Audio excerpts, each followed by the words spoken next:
আমাদের জুলাই অভ্যুত্থানের যে আদর্শিক জায়গাটা সেটাকেও তারা ছুঁড়ে ফেলে দিয়েছে। তারা এখন কোন মুখে কথা বলবে? এখন বলে যে আমরা জুলাই সনদ বাস্তবায়নের জন্য হা ভোটের পক্ষে কাজ করব। আমরা কি না ভোটের পক্ষে কাজ করব? এসব কথা কেন বলে? তাহলে আমরা কেন দিনের পর দিন আলোচনায় গেলাম এবং এত সংস্কার পক্ষে আমরা ঐক্যমত পোষণ করলাম? বিএনপি তো 3 বছর আগে থেকে সংস্কারের প্রস্তাব দিয়ে রেখেছে 31 দফা। এটাও তো আমাদের জন্য নতুন কিছু না। তারপরে তো আমরা সকলে মিলে ঐক্যমত কমিশনে গিয়ে ঘন্টার পর ঘন্টা আলোচনা করেছে, তারাও ছিল। তাই এলো ইনোভার, যেন আপনি লাইফে থাকেন রেডি প্রতিদিন। Innova, designed for now. কিন্তু তারা তো সব কিছুর সাথে আমার তো মনে হয় যে প্রতারণা করেছে।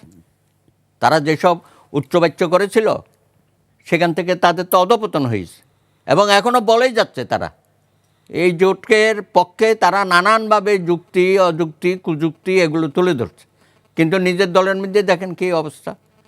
কতগুলো বিশেষ করে মেয়েরা তো তারা সাংঘাতিকভাবে ক্ষিপ্ত হয়ে গেছে তাদের এই আচরণে। তারা তো জামাতে ইসলামের ভোটগুলো পাওয়ার জন্যই ওখানে গেছে, তো সেটাও পাবে কিনা আমার তো সন্দেহ হয়।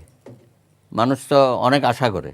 এখন জামাতে ইসলামী যেভাবে কর্মকাণ্ড করে তাতে যে তাদেরকে একেবারে দাঁড়িপাল্লার মতো শাপলাগুলিতে ভোট দিয়ে দেবে সেটাও তো আমি মনে করি না। তো যাই হোক, এইসব বড় ধরনের একটা ভুল তারা করেছে এবং এটা আমাদের রাজনৈতিক অঙ্গনে আমি মনে করব এটা একটা কালো অধ্যায়। জুলাইয়ের যে গুরুত্বপূর্ণ একজন স্টেক হোল্ডার মাহফুজ আলম সরকারের যিনি সাবেক উপদেষ্টা, তিনি বলেছেন যে তিনি এই এনসিপির অংশ হচ্ছেন না।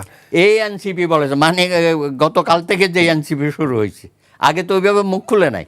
কালকেই উনি বলেছে আমি এই এনসিপির সাথে থাকতে রাজি না বা আমি নাই, এই কথাটা উনি যারা দেখেন এই মাহফুজ আলমকে নিয়ে কিন্তু আমরা অনেক কথা বলেছিলাম, অনেকেই সন্দেহ করেছিলাম সে কাকে রিপ্রেজেন্ট করে, সে কোত্থেকে আসতে, তার ব্যাকগ্রাউন্ড কী।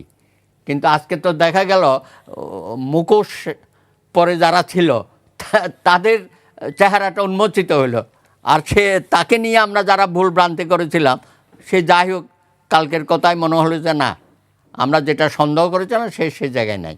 তা এখন এই দেশের মধ্যে যে ধরনের ঘটনাগুলো ঘটছে আমরা তো মনে করি একটা জঙ্গিবাদের উত্থান আমরা দেখতেছি, হ্যাঁ, এবং একটা অপশক্তি। আপনারা জানেন যে মিডিয়াগুলো কারা পুড়িয়ে দিয়েছে, ছায়ানট ওদেশির উপর কারা হামলা করলো, হাদিকে কারা হত্যাকাণ্ডের সাথে যুক্ত হলো, এগুলো তো আমাদের জানা দরকার, স্পষ্ট করা দরকার। এবং এদের আমরা রাজনৈতিক পরিচয় জানতে চাই, এরা কারা। সরকার এখানে মুখ খুলে না কেন? আমরা তো মনে করি সরকারের মধ্যে কেউ কেউ তাদেরকে আশ্রয় প্রশ্রয় দিচ্ছে। এখন জামাতে ইসলামী ক্ষমতার অংশীদার হওয়ার জন্য দীর্ঘদিন ধরে কীভাবে কর্মকাণ্ড করেছে আমরা জানি। সব জায়গায় তারা আছে, প্রশাসনে আছে, পুলিশে আছে, হ্যাঁ, কোথায় নাই, জি, বিচার বিভাগও আছে তারা, বুঝছেন না? এখন এই ক্ষমতাটাকে প্রলম্বিত করার জন্য নির্বাচনও তারা চায় নাই।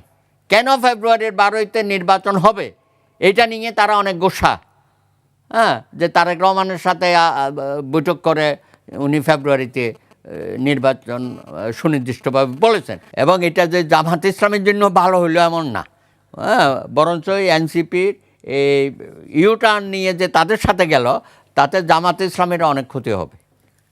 হ্যাঁ, যারা এখন জামাতের ঘাড়ে ভোট দিচ্ছে আমার মনে হয় তাদেরও কোনো লাভ হবে না, জামাতেরও লাভ হবে না।